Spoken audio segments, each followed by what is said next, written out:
Hi అందరికీ friends, ఈరోజు మనం యాదాద్రి శ్రీ లక్ష్మీనరసింహస్వామి టెంపుల్కు వచ్చాం. ఈ దేవస్థానం ఎంతో పురాతనమైన దేవస్థానం, అలాగే ఈ దేవస్థానం ఎంతో మహిమగల దేవస్థానం. మన యాదాద్రి దేవస్థానాన్ని చాలా అద్భుతంగా రూపొందించారు. కొన్ని వందల మంది శిల్పులు కొన్ని సంవత్సరాలు కష్టపడి దేవస్థానాన్ని పునర్నిర్మించారు.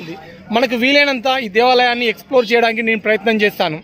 ఫ్రెండ్స్, మనం యాదాద్రి చేరుకునే మార్గం మొత్తం పచ్చని పరిసరాల మధ్యలోనే ఉంటుంది. ప్రయాణం రోడ్లు కూడా విశాలంగా ఉంటాయి. హైవేకి దగ్గరగా ఉంటుంది మన యాదాద్రి టెంపుల్.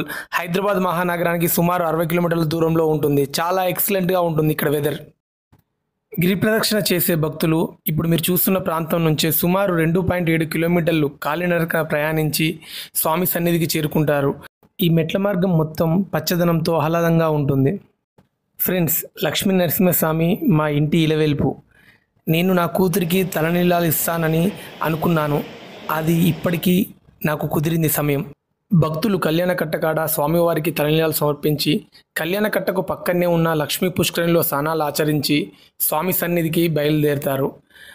మనకు పుష్కరిణి పక్కనే బస్టాండ్ కొత్తగా నిర్మించారు టీఎస్ఆర్టీసీ వాళ్ళు. ఇక్కడ నుంచి మన కొండపైకి ఫ్రీ బస్సెస్ ఫెసిలిటీ కూడా ఉంది. ఇక్కడికి వచ్చే భక్తులకు కొండపైకి బస్సు సౌకర్యం కూడా ఉంది. అది పూర్తిగా ఉచితం. కాకపోతే మేము ఆటోలో వెళ్తున్నాం. ఈ కొండపైన చాలా అద్భుతంగా ఉంది వాతావరణం. కొండపైకి వెళ్ళే రహదారి మార్గం విశాలంగా చుట్టూ పచ్చని మొక్కలతో చాలా ఆహ్లాదంగా ఉంది. యాదర్శ మహర్షి స్వామివారి దర్శనానికి ఈ కొండపైనే తపస్సు చేశాడు. యాదర్శ మహర్షి తపస్సును మెచ్చి శ్రీ విష్ణు అవతారమైన లక్ష్మీ నరసింహస్వామి 5 రూపాలలో దర్శనమిచ్చారు. అందుకే మన యాదాద్రిని పంచలక్ష్మీ నరసింహ క్షేత్రం అని కూడా అంటారు. నిత్యం కొన్ని వేల మంది భక్తులు లక్ష్మీనరస్వామి దర్శనానికి మన యాదాద్రి వస్తారు. ఎంతో గొప్ప విశిష్టత కలిగిన మన యాదాద్రి లక్ష్మీనరస్వామి టెంపుల్ ఈ మధ్యలోనే పునర్నిర్మాణం జరిగింది. నిర్మాణం సుమారు 4.3 ఎకరాల దేవాలయ ప్రాంగణంలో 2.3 ఎకరాల ప్రధాన దేవాలయంతో నిర్మించారు మన యాదాద్రి దేవస్థానం. దేవాలయం పునర్నిర్మాణ సమయంలో స్వామివారి గర్భగుడిని ఏమాత్రం కదిలించకుండా ఎంతో అద్భుతంగా నిర్మించారు. ఈ దేవాలయాన్ని ఇంజనీర్లు, ఎంతోమంది శిల్పకారులు కొన్ని సంవత్సరాలు కష్టపడి నిర్మించారు మన యాదాద్రి లక్ష్మీనరస్వామి దేవస్థానాన్ని. చాలా అద్భుతంగా అంటే అద్భుతంగా వచ్చింది. ఇక్కడికి వచ్చే భక్తులు, పర్యాటకులు ఎంతో ఆనందంగా, ఆహ్లాదంగా దైవుని సన్నిధిలో ఎంతో అద్భుతంగా సమయాన్ని గడుపుతున్నారు. మేము ఇప్పుడే స్వామివారి దర్శనం చేసుకొని బయటకు వచ్చాం. స్వామివారి దర్శనం చాలా అద్భుతంగా జరిగింది. ముఖ్యంగా స్వామివారి అలంకరణ, గుడి లోపల నిర్మించిన వైనం అయితే చాలా అద్భుతంగా ఉంది. ఎంతోమంది దేవుళ్ళు, అలాగే గుడి లోపల శిల్పకారులు అయితే అక్కడికి కెమెరా అలౌడ్ లేదు, కానీ అక్కడ మాత్రం చూడడానికి 2 కళ్ళు సరిపోవు. నిత్యం కొన్ని వేల మంది యాదాద్రి లక్ష్మీనరసింహ టెంపుల్కి వచ్చే భక్తులకు ఎటువంటి ఇబ్బంది కలగకుండా దేవాలయం సిబ్బంది చాలా బాగా చూసుకుంటున్నారు.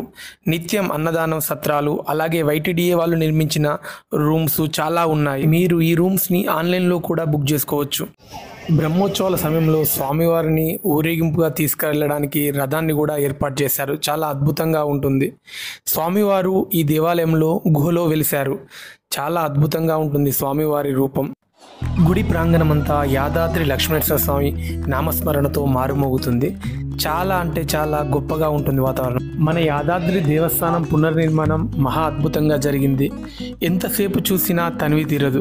చాలా అద్భుతంగా ఉంది కన్స్ట్రక్షన్. ఇక్కడ పిల్లర్లు, గుడి ప్రాంగణం, గోపురాల మీద ఉన్న శిల్పాలు, శిల్పకారులైతే ఎంతో శ్రమించి చాలా అంటే చాలా అద్భుతంగా తీర్చిదిద్దారు మన యాదాద్రి లక్ష్మీనరస్వామి దేవస్థానాన్ని. ఇక్కడికి వచ్చే భక్తులకు స్వామివారి ప్రసాదంతో పాటు స్వామివారి ప్రసాద కౌంటర్ కూడా ఉంటుంది. అందులో పులిహోర, లడ్డు అన్నీ అవైలబుల్లో ఉంటాయి. మీరు కూడా ప్రతి ఒక్కరూ మన యాదాద్రి లక్ష్మీనరస్వామి దర్శనానికి వచ్చి స్వామివారి ఆశీస్సులు తీసుకుంటారని మనస్ఫూర్తిగా కోరుకుంటున్నాను. నేను తీసిన ఈ యాదాద్రి లక్ష్మీనరస్వామి వీడియో ప్రతి ఒక్కరికి నచ్చిందని మనస్ఫూర్తిగా కోరుకుంటూ please like, share, subscribe to muscle Mantra YouTube channel. లక్ష్మీనరసింహస్వామికి జై. జై హింద్.